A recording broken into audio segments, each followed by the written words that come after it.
Boa noite, meu povo. Boa noite, Guilherme. Boa noite, deixa eu ver os nomezinhos que já estão aqui. Boa noite, Luiz, Diogo, Júlio, Marcelo, Matheus, Yasmin, Emily. Que bom, gente, ver vocês novamente. Boa noite, Elaine. Boa noite, pessoal todo aqui. Muito bom ver vocês por aqui de novo. Muito bom aqui ter mais uma vez essa oportunidade de termos esse encontro já tradicionalíssimo. Boa noite, Vitor. Acabou de entrar. Já para mim já virou tradição. Estamos fazendo estou fazendo essas lives desde o dia, se eu não me engano, 19 de março. Essa é a live de número 20, ou seja, 20 semanas já de, de lives matemáticas, né? Quintas da matemática, café com barô, trouxeram o café? Tá aí, né? E, e de verdade, para mim está sendo incrível poder ter esse contato com vocês, podermos trocar ideias, podermos passear por muitos desses conceitos, né, da matemática que até com nova cafeteira já, sucesso total. E está sendo muito bom fazer esse passeio com vocês, desconstruindo algumas ideias que às vezes, por não serem muito bem compreendidas, trazem uma visão da matemática bastante negativa, a matemática como algo muito artificial, muito distante da realidade, né, uma coisa literalmente de outro mundo, e trazer um pouco mais para a vida e a realidade humana, né, mostrar a face humana da matemática, para a gente poder desmistificar essas ideias e, e poder, né, encarar nossos cursos aí. Sei que a maioria, a grande maioria de vocês, se não todos, estão aí agora, imagino que na expectativa de o início de um semestre na modalidade não presencial, né? É a situação de vocês. Pessoal aqui que é da UFSCar, eu sei que é. Quem não é da UFSCar, que está aqui, está nessa situação também, só esperando o 31. Estamos todos, né, Matheus? Só esperando o 31. E essa frase define, né?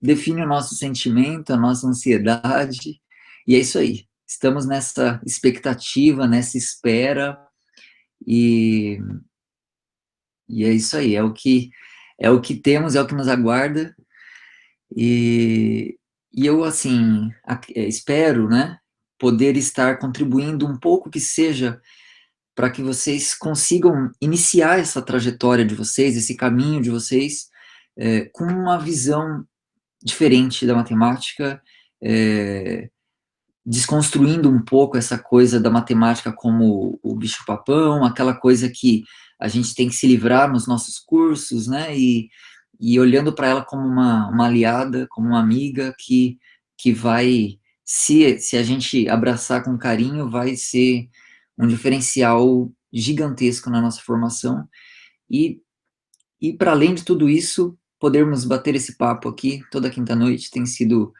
muito legal para mim, muito bom. Então já agradeço vocês pela presença aqui constante, fiel de todos vocês, já conheço os nomes de todo mundo aqui, né, já, como o Matheus costuma falar, né, é a família aqui, né, nossa família aqui da live, e muito bom mesmo, gente. Muito bom ter vocês aqui e podermos fazer mais um encontro aqui. E assim, desde a semana passada, eu convidei vocês a mergulharmos definitivamente no universo do cálculo diferencial integral, né? E desde então é o que a gente tem feito, né? Na semana passada a gente conversou um pouco sobre o conceito de continuidade, fizemos, né, esse passeio histórico, né, como a gente já está habituado aqui, e, e tentamos, né, com esse passeio, construir um pouco do processo de desenvolvimento da noção de continuidade, né, culminando com a ideia de função contínua que nos é apresentada nos cursos de cálculo, né. Hoje, a gente vai dar mais um passo em direção a esse universo incrível, encantador e revolucionário do cálculo diferencial e integral, para tratar um pouco do conceito de derivada, né? Sei que tem uma galera aqui que já olhou para essa ideia, já calculou umas derivadas por aí, né? Mas é possível que a noção de derivada ainda não tenha ido muito além de simplesmente aquela expressão que a gente vê, não, a derivada é isso aqui, né? E aí você calcula a derivada assim, o Júlio está dizendo, é o meu caso, né? A ideia hoje, a proposta hoje, então assim, eu não vou ensinar vocês a calcular derivadas, né? Não, se você veio com essa expectativa, sinto muito assim te frustrar, não vou ensinar a calcular derivada aqui, vamos, ao contrário, assim como a gente tem feito, né, buscar na história os elementos que foram, assim, cruciais para o desenvolvimento desse conceito. A gente vai tentar entender um pouquinho de onde ele nasceu, de como ele surgiu, como ele se desenvolveu, que necessidades ele veio responder, né, porque a gente já está percebendo, né, que os conceitos matemáticos, eles não surgem ao acaso, eles não surgem do nada e para nada, eles surgem a partir de necessidades humanas. É assim que surge, né? É a partir de necessidades que são colocadas pela humanidade, é que as ideias matemáticas vão se desenvolvendo, né? E é isso que a gente vai tentar captar aqui, é isso que a gente vai tentar é, enxergar e tentar deixar, assim, nesse passeio histórico, tentar deixar a ideia, né, do o que de fato é a raiz, a essência do conceito de derivada, a gente vai tentar deixar isso bastante evidente, tá bom? Para que a gente consiga, quando ouvirmos falar de derivada, quando nos depararmos com derivada aí na nossa vida, a gente não esteja flutuando no vazio, que a gente, de fato, consiga apreender esse conceito e entender o que tem por trás dele, de onde ele veio, né? Com certeza o sabor do cálculo fica diferente se a gente consegue ter esse tipo de olhar. E é isso aí, vamos embora, né? Uh, bom, se eu perguntar para vocês, assim, quando vocês acham que surgiu a ideia de derivada, quando começou essa história, é, onde vocês acham que seria o ponto de partida dessa história? Quando que vocês acham que começa? Diogo está dizendo Newton, né? Newton e Leibniz, disse Victor. Alguém discorda? Matheus também acha que é com essa galera que começa, né? Vocês têm razão no sentido de que com Newton e Leibniz nasce a teoria que nós chamamos de cálculo diferencial e integral. Essa teoria, ela, aliás, dizer que nasceu com eles, na verdade, é um pouquinho de forçação de barra, até a gente vai ver isso hoje. Mas eles foram certamente os dois grandes contribuidores para a formação, para o estabelecimento da teoria que estuda as derivadas integrais, né? A teoria que dá conta de tratar desses assuntos.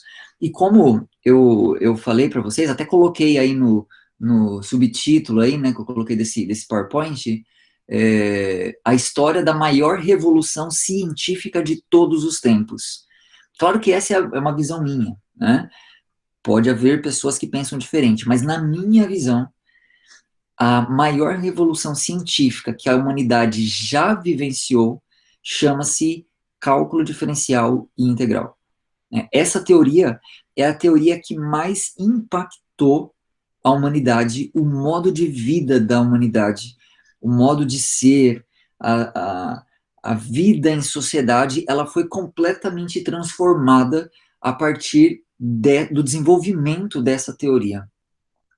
Para vocês terem uma ideia, a Revolução Industrial que se seguiu ali no século XVIII, né, XIX, só foi possível graças às ideias do cálculo diferencial e integral.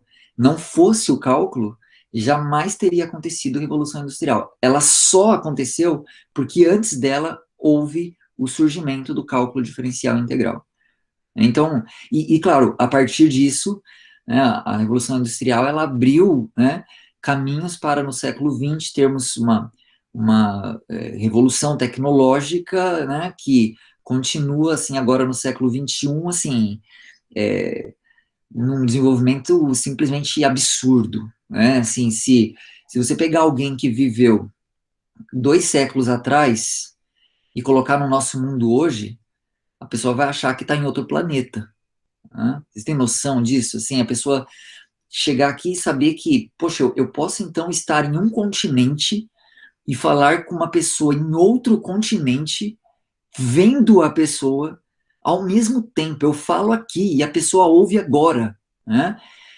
Pois né? Há 200 anos, isso era algo assim, mas nem ficção isso era imaginável. Né?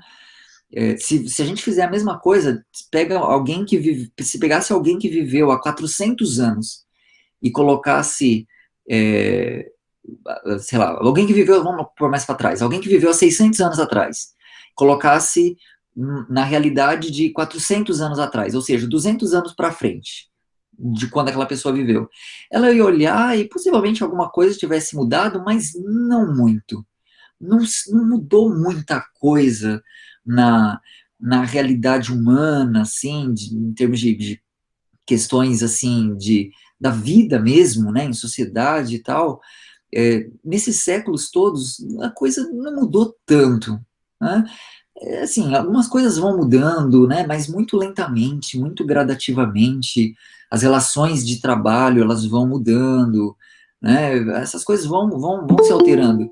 Mas fato é que até século XVII, nenhuma mudança tão drástica assim, né? Era meio que mais ou menos aquilo ali, né?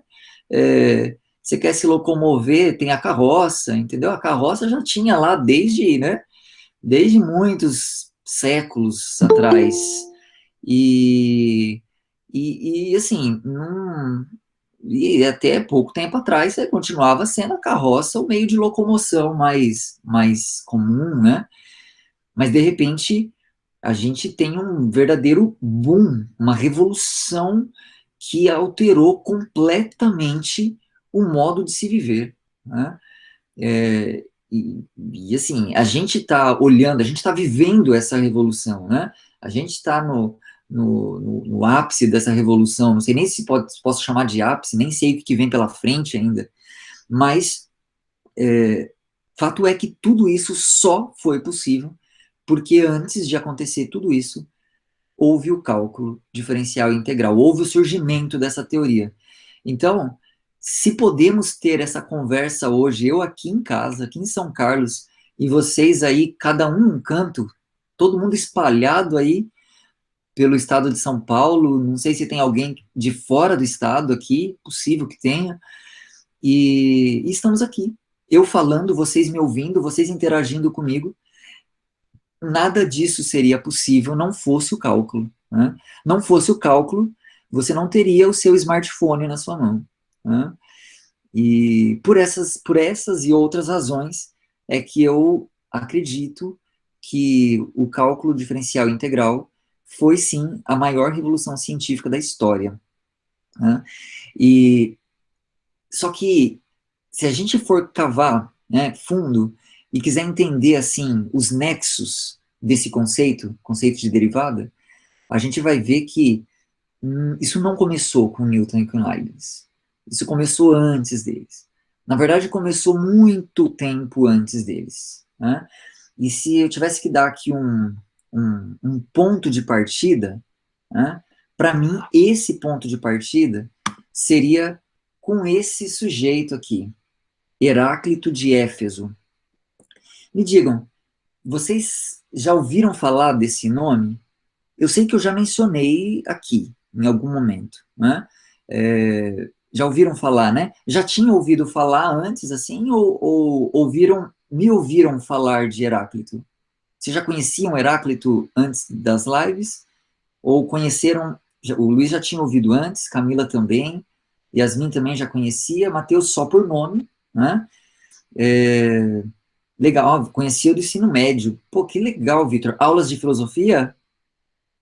É isso? Sucesso, sucesso. Nossa, minhas aulas de filosofia era só para a gente falar de ética. Toda aula a gente falava de ética. E eu saí do ensino médio sem saber definir o que era ética. Né? Que legal que vocês viram, né? Ouviram falar de Heráclito nas aulas de filosofia. Uau, que legal. Pô, Guilherme, você pode falar melhor do que eu, então. Diz aí pra gente o que você... Lembro quase nada, eu te entendo, eu te entendo. Pô, 3 anos já? Usou ele na redação do Enem. Nossa, sucesso, Marcelo, sucesso. Pô, então, assim, praticamente é nosso brother, né? Heráclito é o cara do fogo, exatamente, é exatamente. Pois, Guilherme, você conseguiu resumir na sua frase. É o cara do fogo para quem tudo flui. Pronto, assim, melhor descrição do pensamento de Heráclito não há, né? Logo, segundo Heráclito de Éfeso, o que é. Na verdade não, Vitor. Segundo Heráclito de Éfeso, o que é já não é mais. E eu vou explicar o porquê disso. O que e nunca voltará a ser. Ele é o cara do rio, exatamente. Vocês estão, vocês estão do caramba, né? Vocês são muito bons. Confundiu com o brother dele, né? Sim, o brother, né? Pois é, se a gente for procurar os primórdios do que está por trás do conceito de derivada, a gente vai parar nesse cara. A gente vai parar lá em Heráclito, né, Heráclito de Éfeso. Heráclito, ele, né, filósofo do sexto século antes de Cristo, aliás, sexto, quinto século, né, antes de Cristo, e Heráclito é um dos grandes filósofos que são classificados, chamados de pré-socráticos, né? E eles recebem esse nome por razões óbvias, né? Vieram antes de Sócrates. Daí, para a gente entender o peso que tem Sócrates, né? Na história da filosofia, a gente mede assim, o que vem antes de Sócrates e o que vem depois de Sócrates, né? O que vem antes de Sócrates, todos os filósofos que vêm antes de Sócrates são chamados de pré-socráticos, né? E aqui a gente está no momento em que está nascendo, está florescendo a filosofia, né? E filosofia aqui é sinônimo de ciência, né? Filosofia abarca tudo o que é ciência, tudo aquilo que para o qual nós nos debruçamos para encontrar respostas às perguntas da vida, né? É aqui que nasce, é nesse momento da história que a gente vê nascer a ciência. É no momento em que a explicação mitológica para os fenômenos da existência começa a ser gradativamente abandonada do ponto de vista do cientista, do pensador, e começa-se então a se buscar causas naturais para os fenômenos naturais, né? Então, a explicação de, olha, por que chove? Chove porque o Deus da chuva ficou zangado, ou porque o Deus da chuva ficou feliz, né? E ele deu chuva para a gente, e aí regou a plantação, né? Por que troveja? Porque o Deus do trovão, né, ficou zangado, e aí ele deu um grito lá e fez esse barulho do trovão aqui, né? Essas explicações começam a ser abandonadas, né, no sentido de que, olha, se os fenômenos são naturais, se chover é um fenômeno natural, deve haver uma explicação que também seja natural, deve haver uma causa que também seja natural. E nessa ideia de se buscar causas, né, respostas para os fenômenos da natureza, é que a gente vê surgir, nascer a filosofia, a matemática, né, a biologia, a física, vai nascendo tudo aí, né? as ciências políticas, nasce tudo nesse mesmo pacote, tudo nesse mesmo bolo aí, né? E bom, nessa coisa de buscar essas causas, né, rapidamente eles perceberam que, para evitar uma inconsistência de que, se eu acho uma causa para um efeito, essa causa, ela também é efeito de uma causa anterior, que por sua vez será efeito de uma causa anterior e assim sucessivamente. Eles pensaram o seguinte: se não houver uma causa primeira, uma causa que determina todas as outras, então a gente continua no limbo. A gente continua na mesma situação de quando a gente explicava com os mitos. Porque simplesmente eu nunca vou achar, sempre uma causa pede a outra e pede a outra. Se esse processo for infinito, a gente não saiu do lugar. Então eles conjecturaram que, olha, deve haver uma causa primeira, né? E cada um desses filósofos foi propondo o que seria, na visão deles, a sua causa primeira, né? O arquê, né? Que eu já, aliás, falei bastante aqui já com vocês, né? Por exemplo, qual era o arquê do Pitágoras, ou da escola pitagórica? Quem era para os pitagóricos a causa primeira, a causa de todas as coisas? Perfeito, Diogo, os números, né? Tales de Mileto, vocês sabem dizer para Tales de Mileto quem era o elemento primordial? A água. Pô, nossa, vocês estão afiados demais, gente. Eu tô quase aqui desligando meu microfone e pedindo para vocês falarem, porque, né, tô até acanhado aqui, vocês estão afiadíssimos, né? Exatamente. Tá, e qual era a proposta de Heráclito? Para Heráclito, quem era o elemento primordial, a causa primeira, o arquê? Exatamente como o Guilherme disse, para Heráclito, a causa primeira era o fogo, né? E por que o fogo? Assim, a ideia do fogo ela tem um pouco a ver com o pensamento de Heráclito, porque o fogo ele é algo que ele você consegue fazer com que o fogo fique parado? Você consegue, assim, imagina uma chama, né? Pode ser uma vela, pode ser uma fogueira, pode ser... O fogo fica parado? Não. O fogo, se ele estiver ardendo, se há chamas, as chamas estarão em movimento. Sempre, sempre. E para Heráclito, o fogo conseguia captar a essência da vida. E a essência da vida, para Heráclito, está justamente no movimento. É o movimento que, é, que se coloca como o fundamental de todas as coisas, como a essência de tudo, né? A máxima de Heráclito é tudo flui, né? Tem uma frase famosa de Heráclito, né? Até alguns de vocês mencionaram, né? Aquele do rio, né? A frase é assim: um homem não pode banhar-se duas vezes no mesmo rio, né? Pois ao, pois ao se banhar a segunda vez, as águas serão outras, né? E aí, assim, possivelmente um acréscimo posterior à fala dele diz assim: e o homem também será outro. Então não dá para, isso na visão de Heráclito, né? Não dá para um homem se banhar duas vezes no mesmo rio, porque quando ele se banhar a segunda vez, as águas que passarem por ele já serão outras, assim como o homem já será outro, né? E essa era a visão de Heráclito. Vocês concordam com essa visão de que tudo flui, tudo muda, é, aquilo que é já não é mais, aquilo que é já é passado e agora já é outra coisa? Vocês concordam com isso? Ou vocês olham de maneira crítica? Luiz está dizendo que faz sentido, Guilherme concorda. Pois é, essa era a visão de Heráclito. Para Heráclito, algumas coisas dá para relacionar sim, né? Está dizendo Marcelo. Para Heráclito, era assim que as coisas deveriam ser encaradas, a partir da ideia de fluência, a partir da ideia de que o movimento está na essência das coisas. É assim que Heráclito pensava. Aliás, pensando aqui, né, e trabalhando um pouco do material que eu ia apresentar aqui para vocês, eu me lembrei de uma música do Lulu Santos. Não sei se vocês conhecem, é possível, né? Não sei se vocês curtem o Lulu Santos. Eu particularmente gosto bastante do som do Lulu Santos.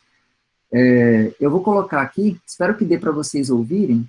Não adianta fugir, nem mentir pra si mesmo agora. Há tanta vida lá fora, aqui dentro sempre, como uma onda no mar,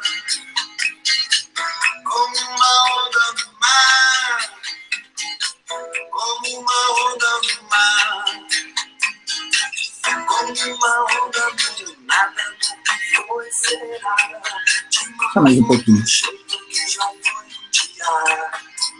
Tudo passa, tudo sempre passará. A vida vem em ondas como mar. No mundo infinito.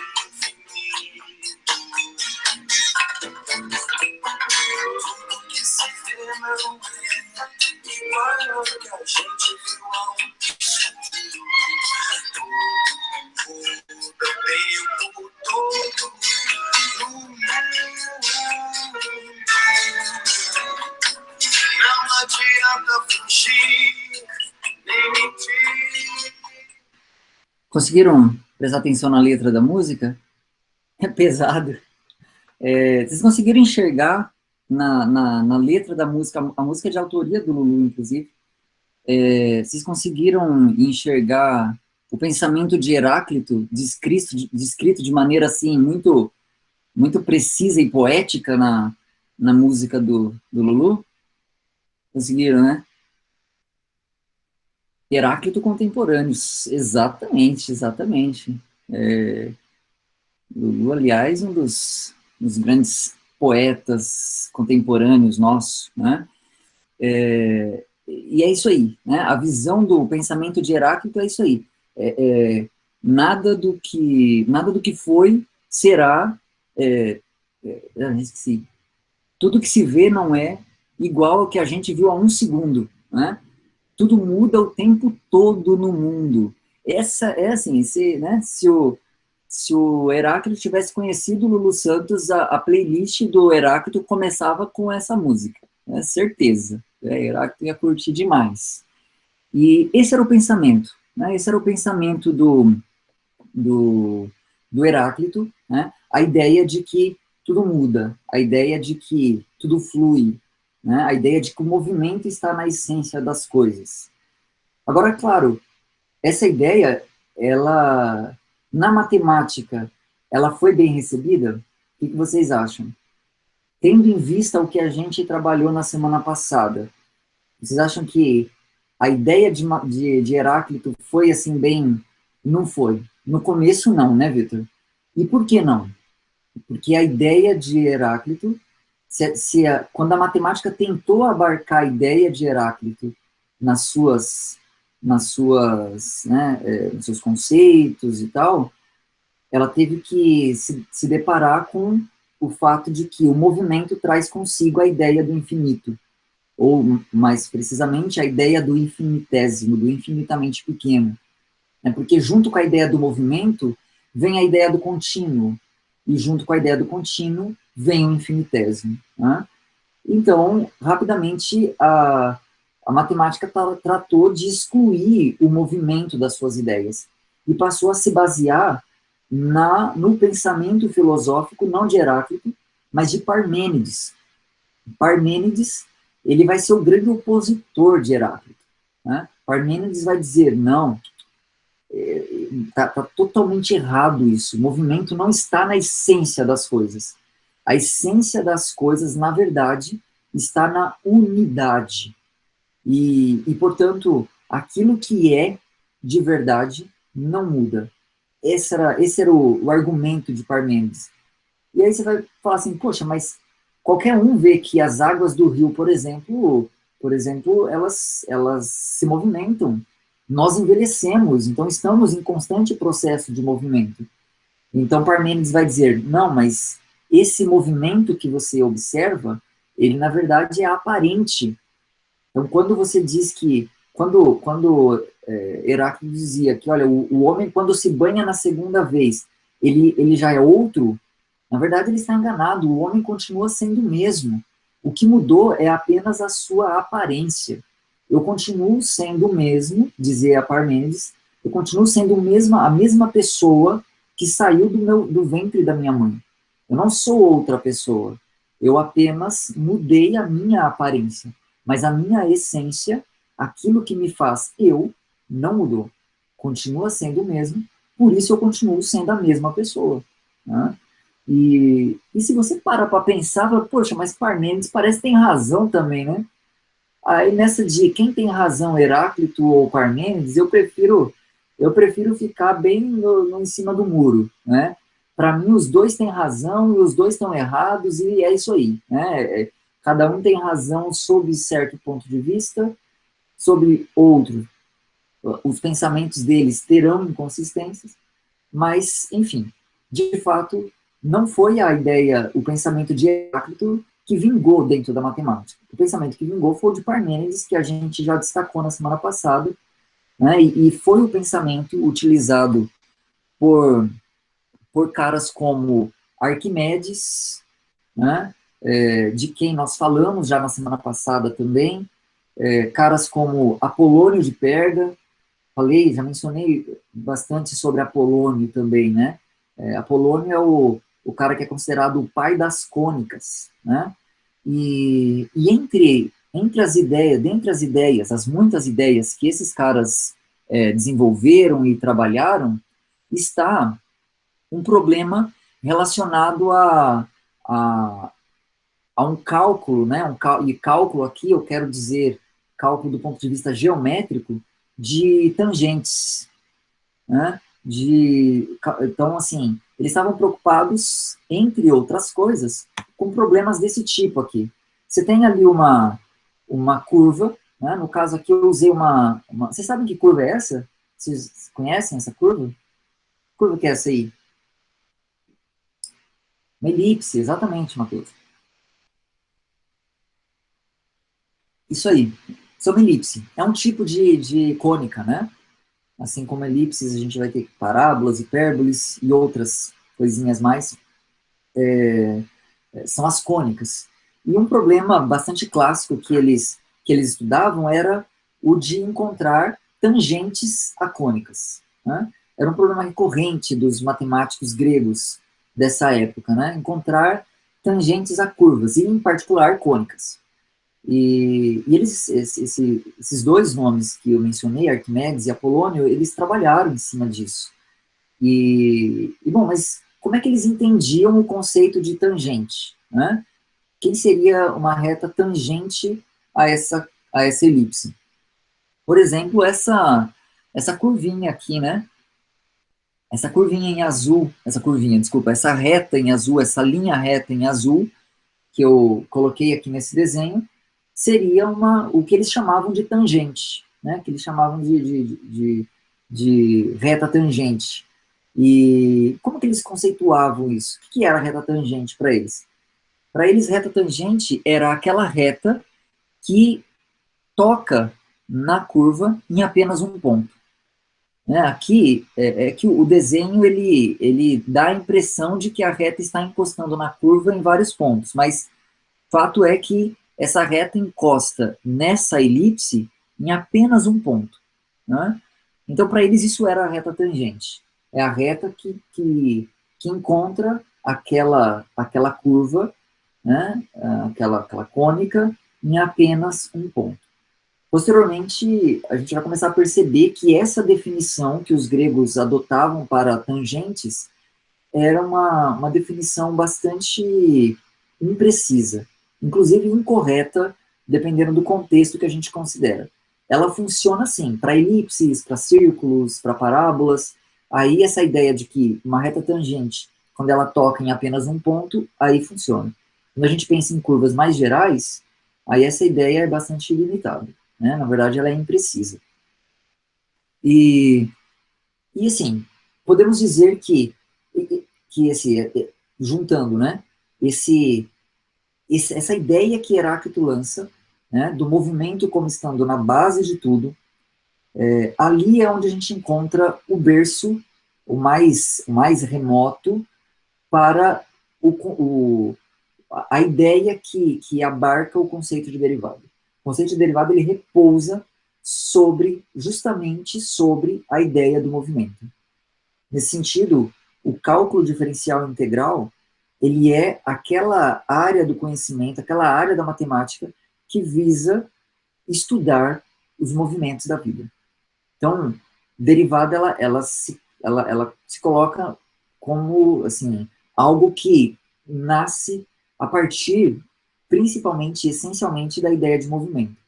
Então, quando que a ideia de movimento surge como algo que é alvo do estudo, né, alvo do pensamento humano, isso vai acontecer principalmente com Heráclito.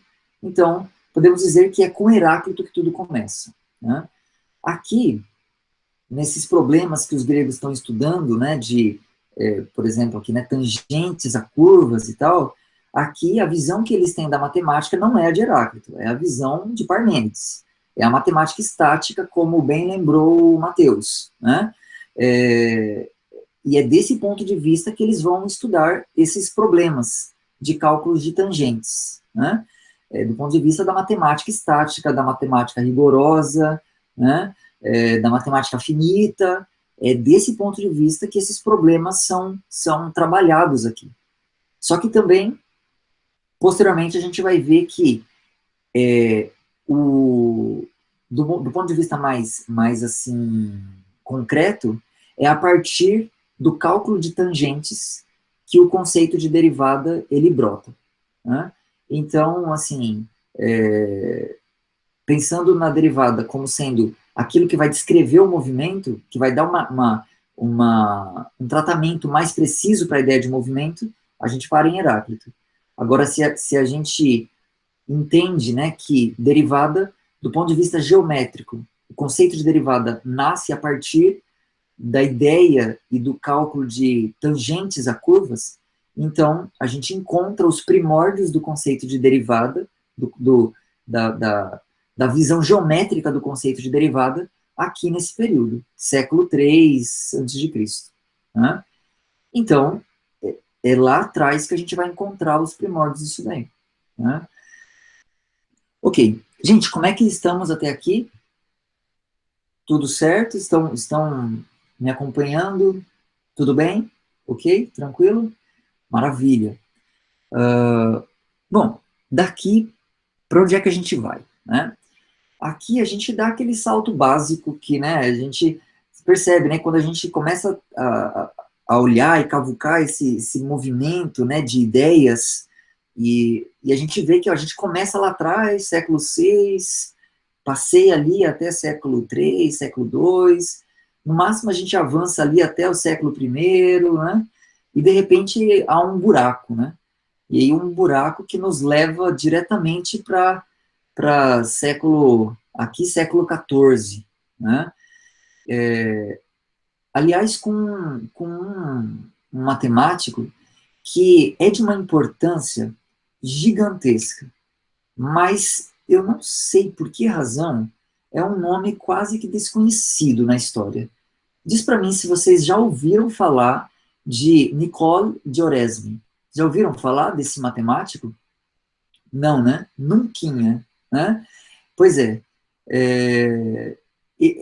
muito estranho, assim, eu confesso que eu não consigo entender o porquê, né? Não sei se tem a ver com o fato de que ele era um padre, né?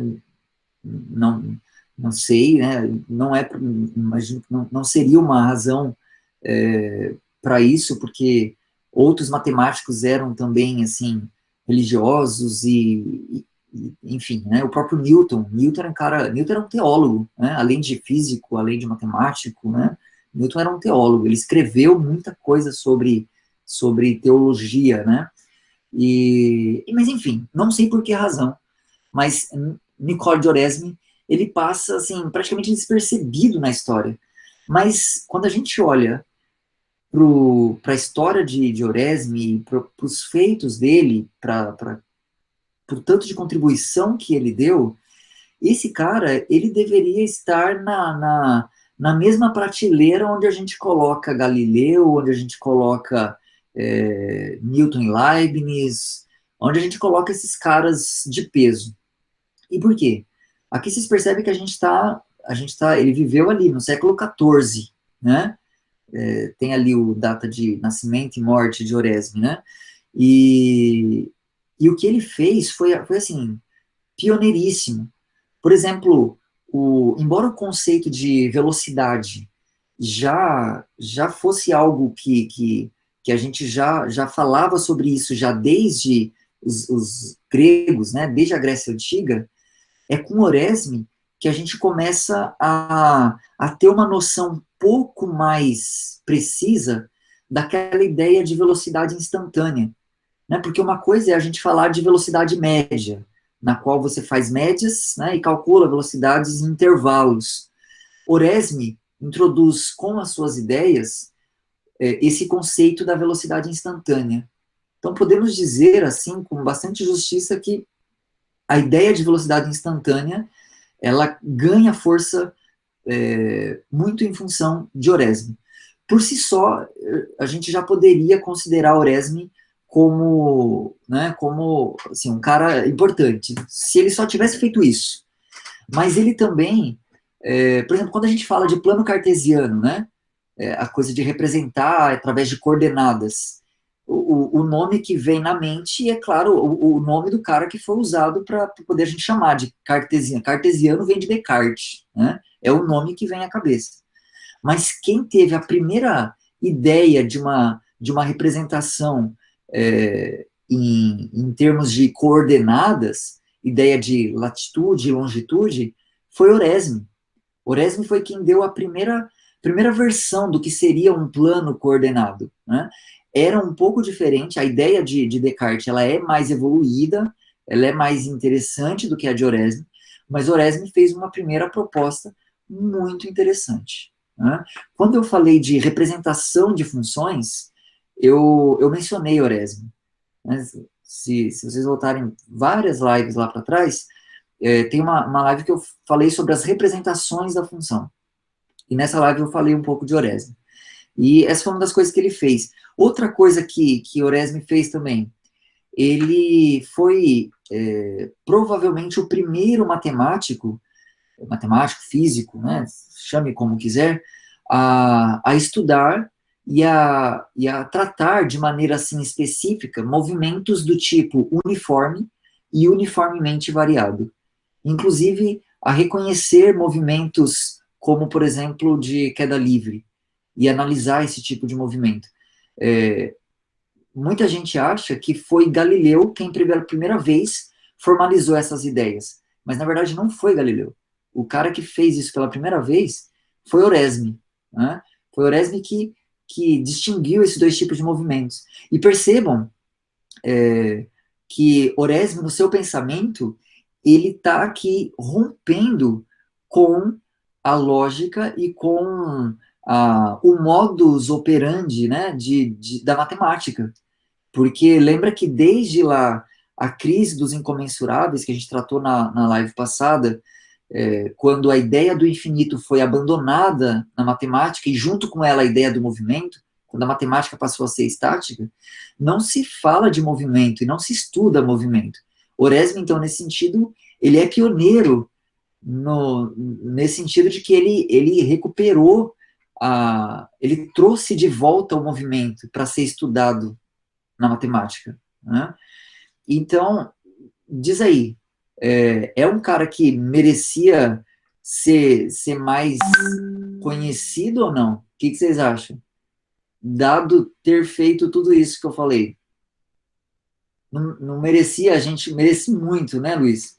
Merecia a gente ter um lugarzinho mais digno na história, né, para Oresme. Infelizmente não é o caso. Mas estou aqui fazendo minha parte, estou aqui propagando o nome de Oresme e dando a ele todo o reconhecimento por toda a contribuição que ele deu. Ele foi o pioneiro da ideia de velocidade instantânea, movimento uniforme, movimento uniformemente variado. Isso aí se a gente quisesse dizer quem foi o cara que foi o pioneiro que startou isso aí, foi Oresme, né?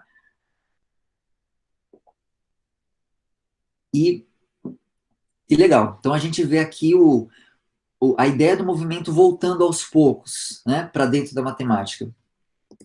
E aí, claro, né, como não poderia deixar de ser, Galileu não poderia deixar de aparecer aqui na nossa história, né?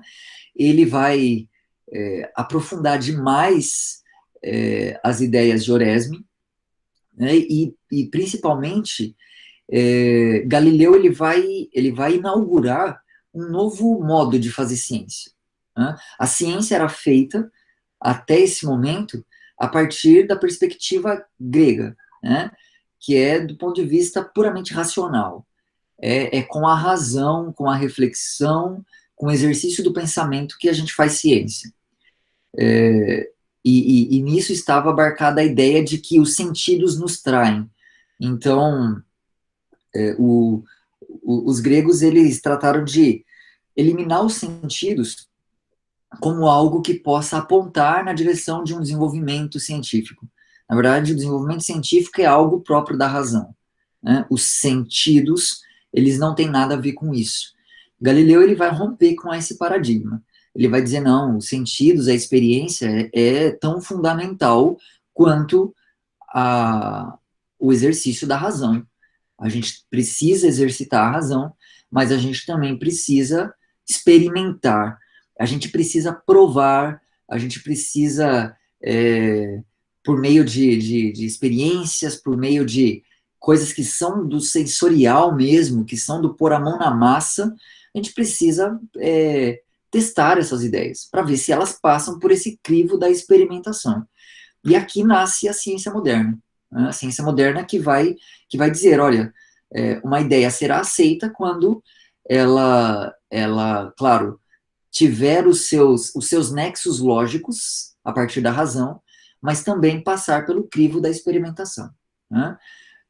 É aqui, a partir desse novo método científico, que a teoria do geocentrismo cai por terra, né? Porque a teoria do geocentrismo, ela é uma teoria bastante razoável se a gente utiliza o método puramente analítico, né? O método de simplesmente observar e refletir e tirar conclusões, eles nos leva naturalmente à conclusão de que o Sol está girando em torno de nós, porque é isso que a gente observa, né? A nossa razão nos leva a crer nisso. Só que isso não passa pelo crivo da experimentação.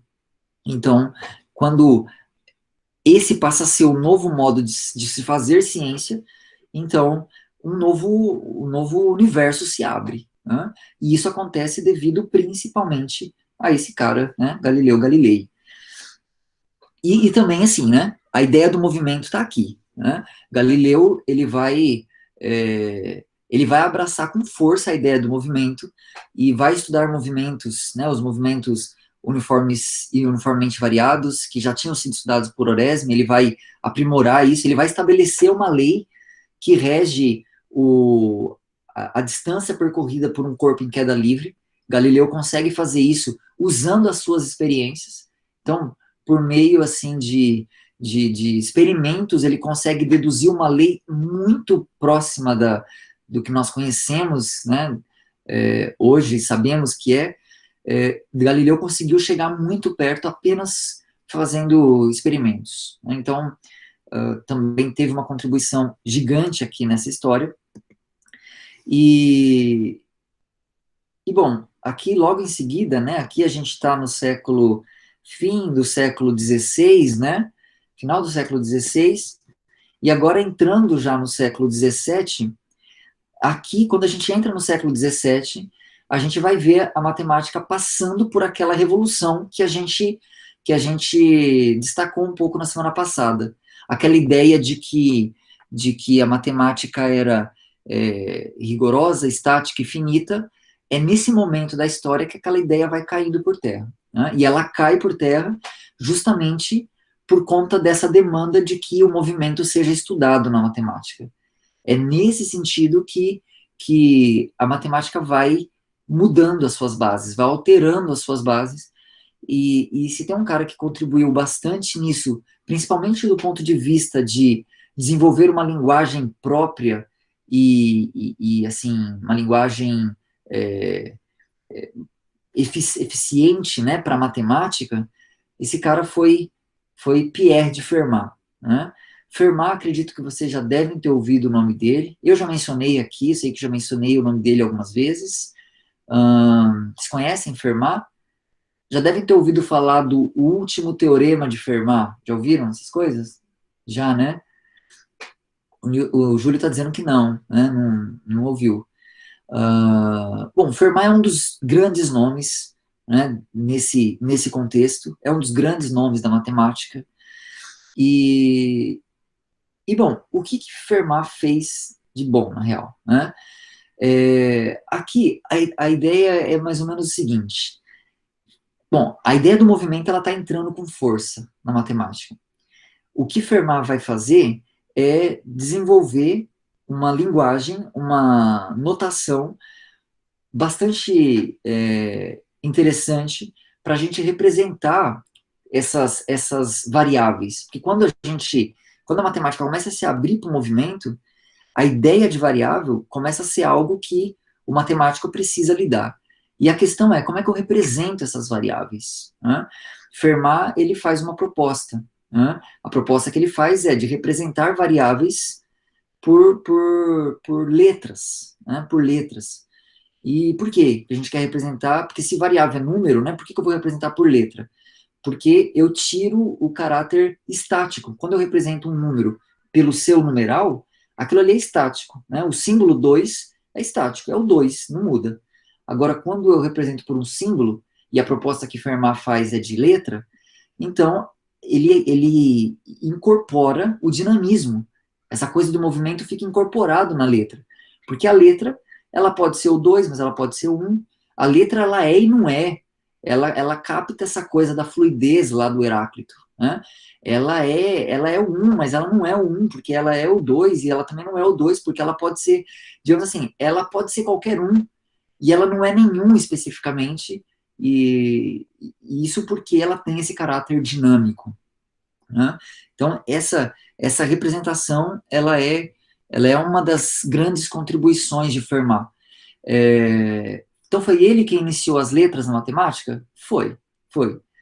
Não foi só ele, né? Descartes também contribuiu largamente com isso, mas se tivermos que destacar um nome assim para colocar como representante do início dessa representação simbólica, dessa representação algébrica simbólica, né, por meio de letras, esse cara é Fermat, né? Então podemos com bastante segurança afirmar isso, tá? Foi Fermat que começou. A ideia do X nasce com Fermat, né? E aqui já se começa a ter uma aproximação dessa álgebra recém-criada aqui por Fermat com a geometria. Lembrem também que lá na Grécia Antiga, os gregos eles trataram de separar a geometria dos números. Geometria era uma coisa, número é outra. Aqui, nesse momento, as ideias começam a se juntar de novo. Então, por exemplo, as parábolas, que eram objetos geométricos muito bem estudados pelos gregos, elas começam a ser olhadas agora, a partir desse momento, por meio de equações algébricas. Né? Por exemplo, Fermat, ele percebeu, né, que uma parábola ela pode ser descrita algebricamente por uma equação desse tipo aqui, ó. Não sei se vocês estão conseguindo enxergar bem aí. Y igual a K vezes X. Suponha que no lugar de N aqui seja 2. Ele sabia que essa equação algébrica ela representa o objeto geométrico que nós chamamos de parábola. Né? Ele tinha essa consciência de que a parábola, enquanto objeto geométrico, tinha uma representação algébrica muito precisa, dada por esse tipo de equação, y igual a kx ao quadrado. E aí ele generalizou essa ideia de parábola para o que ele chamava de parábolas maiores. E o que eram as parábolas maiores? Qualquer curva cuja equação algébrica é da forma y igual a k vezes x elevado a n, onde n aqui pode ser 2, 3, 1, 2, 3, 4, 5, qualquer coisa. Né? Isso é o que Fermat chamava de parábolas maiores. Né? Esse era o nome que ele utilizava, e... Opa, esse era o nome que ele utilizava, bom, o que Fermat, né, entre as muitas coisas que Fermat estudou, o que ele estava interessado em fazer? Um dos problemas que ocupava muito a mente de Fermat eram chamados problemas de otimização. Você sabe o que significa problemas de otimização? Vocês já ouviram essa expressão? A palavra otimização, vocês têm ideia do que ela significa? O que significa otimizar? Né? O que significa a palavra ótimo? Você sabe o que é? O Matheus está dizendo aprimorar. Bom, aperfeiçoar. Excelente, excelente. Alguém tem mais alguma visão do que significa otimizar, ou do que significa a palavra ótimo? Melhorar. Perfeito, gente. A palavra ótimo, ela abarca tudo isso que vocês estão dizendo, mas ela é mais intensa do que isso. Aliás, a gente usa popularmente a palavra ótimo, e quando a gente usa, normalmente a gente fere o sentido assim, original da palavra. Porque a pessoa pergunta para você assim, como que você tá? Aí você fala assim, tudo ótimo, né? Tudo ótimo. Eu uso essa expressão direto. E quando a gente diz que tá tudo ótimo, a gente está querendo dizer que tá como, né? Como é que, se eu falo, tá tudo ótimo, é porque tá como? É porque tá bom, né? Tá bem, tá bem. Mas, quando a gente fala, não, tá tudo ótimo, dá para melhorar? Quando eu falo assim, não, tá tudo ótimo, significa que, do jeito que eu tô, cara, não dá para melhorar. Assim, não tem como se ficar melhor do que isso. Tese não, né? Sempre dá para melhorar, né? Não, eu tô bem, mas poderia ser melhor? Claro que poderia, né? Poderia ser melhor, né? Excelente, está dizendo o Matheus. A palavra ótima, ela ainda é mais intensa do que a palavra excelente. A palavra ótima significa melhor que isso, impossível. Isso é o que significa a palavra ótimo. Ótimo significa não dá para ser melhor do que isso. Então, o que seria um problema de otimização? É encontrar, dentro de um cenário, a melhor opção possível. Melhor opção possível. Né? Deixa eu dar um exemplo para a gente não ficar muito vago. Suponha que, né, suponha que a gente decida, sei lá, vender coco na praia, certo? Não, esse negócio de matemática não está dando muito certo, vou fazer outra coisa, vou vender coco na praia. Né? E eu vou vender coco na praia, claro, eu vou precisar de um fornecedor, né, de coco, eu vou comprar esse coco, e uma vez que eu compro esse coco, agora eu vou ter que revender, e eu vou precisar definir um preço de venda. Né? Preciso definir um preço. E aí, quando a gente quer definir o preço de um produto que você quer vender, a gente entra num paradoxo. E qual é o paradoxo? É aquela coisa, do ponto de vista do lucro, quanto mais caro eu cobrar no coco, mais lucro eu faço na venda. Vocês concordam com isso? Quanto mais caro for o coco, mais lucro eu tenho na venda. Né? Não, aí suponho que eu seja um cara ganancioso. Não, eu vou cobrar R$ 300 no coco. E aí pensa, se eu vender 10 cocos no dia, pô, em um dia eu fiz R$ 3.000, vendendo 10 cocos, né? Mas aí é que entra o paradoxo, Luiz. É o que o Luiz está dizendo, pô, mas só um bêbado para comprar. Pois é, quem é que em sã consciência vai pagar R$ 300 num coco? Ninguém, né? Então a gente descobre que, do ponto de vista do lucro, quanto mais caro o produto, mais lucro eu tenho na venda. Só que do ponto de vista da demanda, quanto mais caro o produto, menos gente compra. E se menos gente compra, menos eu lucro, né? Então é assim, sobe o preço porque o lucro aumenta na venda. Só que se eu subo o preço, a demanda diminui, porque a galera não vai querer pagar caro. Então eu vendo menos e o lucro diminui. Percebem um paradoxo? E aí, subo o preço ou abaixo o preço? Fala, não, então abaixa o preço, porque daí a galera vai comprar. Tá, só que eu também não posso abaixar demais, né? Se eu comprei o coco a 50 centavos e eu vendo o coco a 50 centavos, pô, baratinho, todo mundo vai comprar. Mas quanto que vai ser meu lucro? Né? Paguei, tô vendendo baratinho, ó, 50 centavos, galera compra que assim, vendo o dia inteiro. Meu lucro vai ser zero, como está sendo como tá dizendo o Luiz, né? É o famoso gráfico demanda e venda, exatamente, Matheus, é isso aí. Então, nesse sentido, a pergunta é, onde está o preço ótimo? Né? O que seria o preço ótimo? O preço que maximize o meu lucro, que não seja nem tão caro, de modo que as pessoas não comprem, e nem tão barato, de modo que as pessoas vão comprar bastante, mas o meu lucro vai ser muito baixo. Onde está o ponto de equilíbrio? Né? Isso é um problema de otimização. No caso aqui, seria um problema de tornar o lucro o maior possível. O cenário ótimo nessa situação hipotética é o lucro ser o maior possível.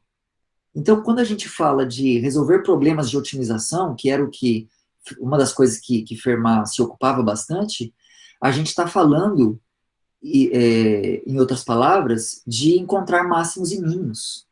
Não sei se ficou claro isso para vocês. Porque se otimizar o lucro é encontrar o valor que vai, encontrar o preço do coco que vai tornar o lucro máximo, então, resolver um problema de otimização passa por encontrar o máximo de uma certa quantidade. No caso aqui, a quantidade seria o meu lucro. Né? Às vezes, otimizar significa tornar aquela quantidade o menor possível. Por exemplo, suponha que a gente esteja fabricando um certo produto, né? E eu tenho que definir qual é a forma desse produto. Sei lá, a gente vamos abrir uma fábrica de garrafa PET, né? Vamos abrir uma fábrica de garrafa PET. Garrafa PET, tradicionalmente, né? Pensar naquela de 2 litros, né? O volume que ela vai ter que encerrar é de 2 litros. Só que a gente percebe que uma garrafa que contém 2 litros, a forma dela, a superfície dela, pode variar. A gente consegue variar a superfície de uma garrafa, preservando o volume. Né? Eu posso fazer ela mais alta e mais estreitinha, ou mais baixinha e mais gordinha, né? De modo que o volume se preserve. A pergunta aí, então, é: qual seria o formato, né, o formato geométrico da garrafa, de modo a gastar a menor quantidade de material possível para a confecção, preservando o volume, no caso 2 litros.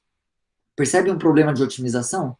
Nesse caso, o problema de otimização está voltado para, para encontrar um mínimo, né? Eu quero encontrar se a minha quantidade aqui seria o material que eu estou utilizando para construir essa garrafa.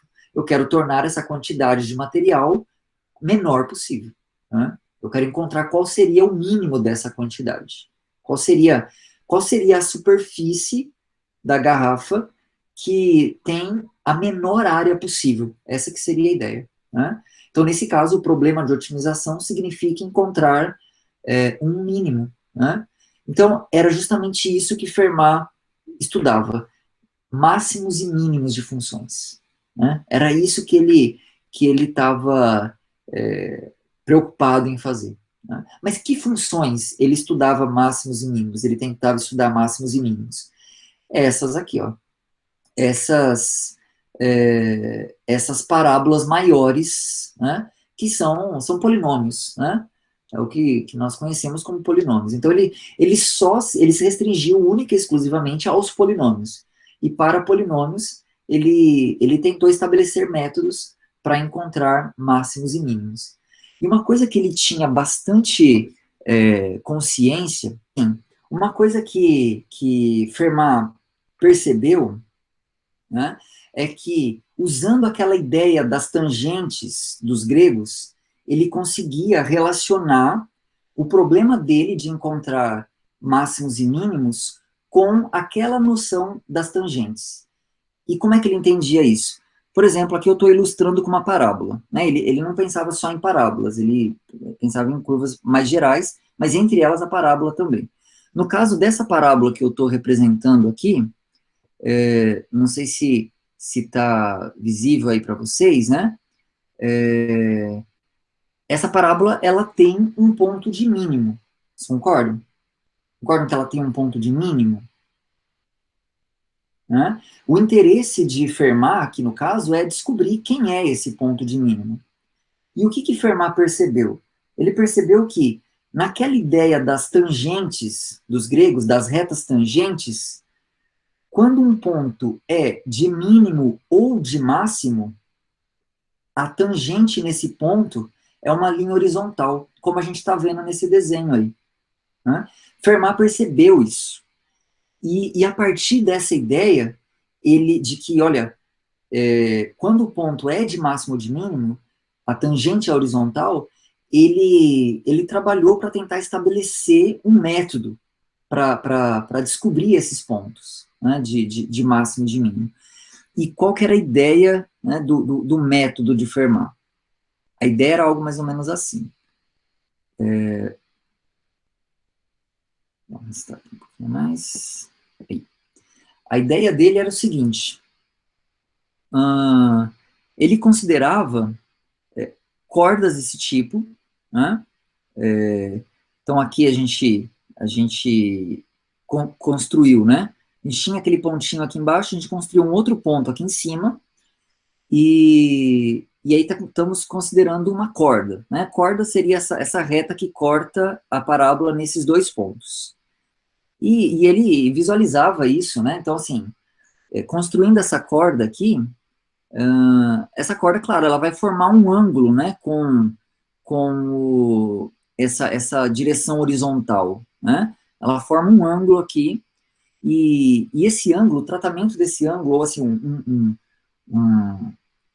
uma quantidade que era e é muito utilizada para descrever ângulos, é em função do que nós chamamos de tangente do ângulo, né? O que seria a tangente do ângulo? Se a gente olha para esse triângulo retângulo grandão aqui, ó, esse ângulo, ele é entendido a partir da sua tangente, ou seja, o quociente desse lado aqui do triângulo, né, seria o cateto oposto a esse ângulo aqui, dividido pelo lado aqui de baixo, né, que é conhecido como cateto adjacente desse ângulo. Então ele tinha essa noção, ela já era bastante popular e bastante utilizada, né? Só que ele tinha consciência de que, tá, essa reta aqui não é a que eu estou procurando, né? Mas ela será se esse comprimento aqui embaixo, ó, esse comprimento desse lado do cateto adjacente, né, dessa linha horizontal aqui, desse lado horizontal do triângulo, se esse comprimento for um infinitésimo, era assim que Fermat pensava. Se esse comprimento for um infinitésimo, então a linha reta será a tangente que eu procuro. E se eu achei a reta tangente, eu terei achado o ponto de mínimo nesse caso. Vocês conseguem perceber qual que é a lógica aqui de Fermat? Né? Não sei se ficou clara a ideia. A ideia dele era essa. Né? Ele olhava para isso aqui e ele imaginava algo assim, ó. Ele imaginava isso aqui. Então percebam esse lado aqui embaixo, ó, ficando infinitamente pequeno. A hora que ele fica infinitamente pequeno, ele entendia que aí eu terei encontrado o ponto de mínimo. Né? Que era o objetivo final dele era achar o ponto de mínimo. Né? Mas claro que de quebra aqui a gente acha essa reta tangente. Então era assim que ele entendia. Então aqui para ele, ficava muito claro o procedimento que ele precisava fazer para encontrar esses pontos de máximo e de mínimo. O problema aqui, vocês conseguem me dizer qual é o problema? Não. O problema dele está no fato de que, para poder expressar suas ideias, ele tem que fazer uso daquela ideia do infinitésimo. Né? Daquela ideia, para ele era assim, eu considero um ponto e o seu ponto vizinho, né? O ponto que vem logo em seguida. Mas quem é o ponto que vem logo em seguida do outro? Né? Quer dizer, é uma ideia que precisa recorrer àquela noção metafísica do infinitésimo. Né? E é aí que travava um pouco a ideia do Fermat. Então, qual que era o pensamento, então, né, de Fermat? Seria algo mais ou menos assim, né?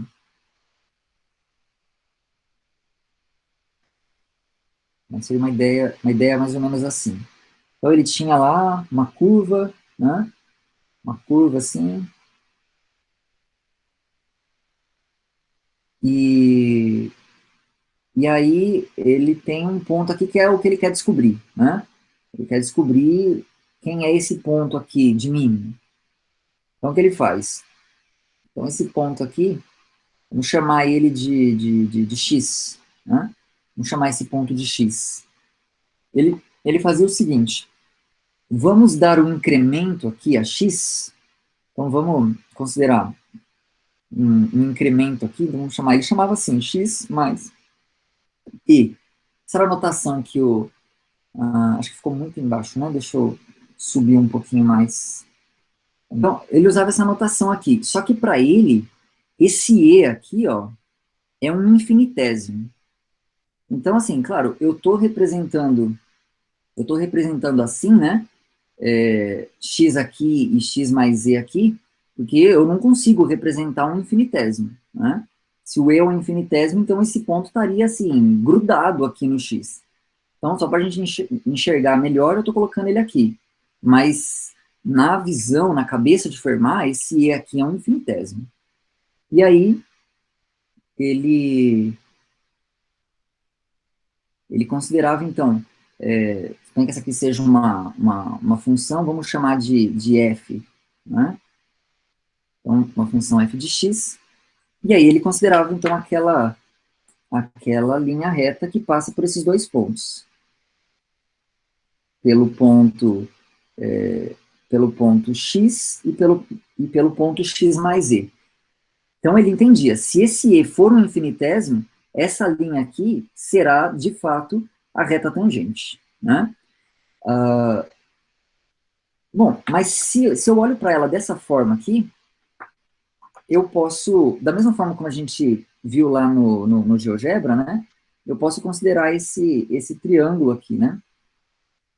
Esse triângulo e olhar para a tangente desse ângulo, né? Olhar para a tangente desse ângulo. Note que se eu quero que essa linha seja horizontal, eu quero que a tangente desse ângulo seja zero, né? Eu quero que esse ângulo seja zero. E então, para ele, a ideia era essa. Beleza, eu vou ver quem é a tangente desse ângulo, né? Sendo eu um infinitésimo, e vou fazer isso ser igual a zero. Porque daí, se eu descobrir qual é o valor de x que torna essa tangente igual a zero, eu terei descoberto o meu ponto de mínimo. Né? É assim que ele pensava. Então, para ele, foi só entender quanto era esse tamanho aqui, quanto media isso, e quanto media esse cara aqui de baixo. Né? Esse cara aqui de baixo é ok. Né? Esse cara aqui de baixo é o E. Todo mundo concorda? Esse cara é o E? Né? Ou seja, isso aqui, a medida disso é o infinitésimo, né? Que aqui no meu desenho não é o infinitésimo, né? Eu estou vendo o tamanho disso aqui não é infinitamente pequeno. Mas, na visão de Fermat, a ideia é que o E seja o infinitésimo. E esse tamanho aqui? A gente consegue dizer quem é? Quem é esse tamanho aqui desse cateto oposto? Será que dá para saber? Né? Se a gente souber quem é esse tamanho aqui, né? E quem é esse outro tamanho aqui em cima, então se eu souber quem é esse tamanho e quem é esse aqui, grandão, então esse aqui será a diferença, né? A diferença, então, desse aqui menos esse, dá esse que é o tamanho do cateto que a gente está procurando. Né? Então, a questão é saber quem é esse cara e quem é esse. Ora, mas se esse aqui é o gráfico dessa função f de x, então, se ali embaixo é x, aqui é f de x. Se aqui é x mais z, ali em cima será f de x mais z. E, portanto, aqui, né, sendo a diferença desses dois pedaços ali, aqui será precisamente f de x mais z menos f de x. Então, esse era meio que o raciocínio do Fermat. Ele considerava essas diferenças, né, dividia isso por e, manipulava essa expressão e fazia e igual a zero. Porque na prática, se e tem que ser um incremento infinitesimal, no fundo ele vai ter que ser zero. E aí, com esse procedimento de tomar isso aqui, depois fazer o e igual a zero, e descobrir qual é o valor de x que torna essa quantidade zero, era assim que ele encontrava os seus máximos e mínimos. Né? Aliás, esse método estabelecido por Fermat é, assim, a menos de evoluções aqui, né, é essencialmente o método que a gente utiliza até hoje para resolver esses chamados problemas de otimização. Né? Me digam, gente, ficou claro para vocês a ideia tanto do que Fermat tentava resolver, quanto da estratégia que ele usou para encontrar a solução para o seu problema? Ficou claro isso para vocês? Agora, assim, né, a gente até concorda, né, e a gente sempre coloca, assim, Newton e Leibniz como os grandes precursores do cálculo diferencial, né, mas existem matemáticos, por exemplo, Lagrange, né, um matemático também muito importante, que defende que, na verdade, o inventor do cálculo diferencial não foi nem Newton e nem Leibniz. O inventor do cálculo diferencial foi esse sujeito chamado Pierre de Fermat. Né? Vocês acham que Lagrange tem razão, dado isso que eu estou apresentando para vocês como um dos trabalhos importantes de Fermat?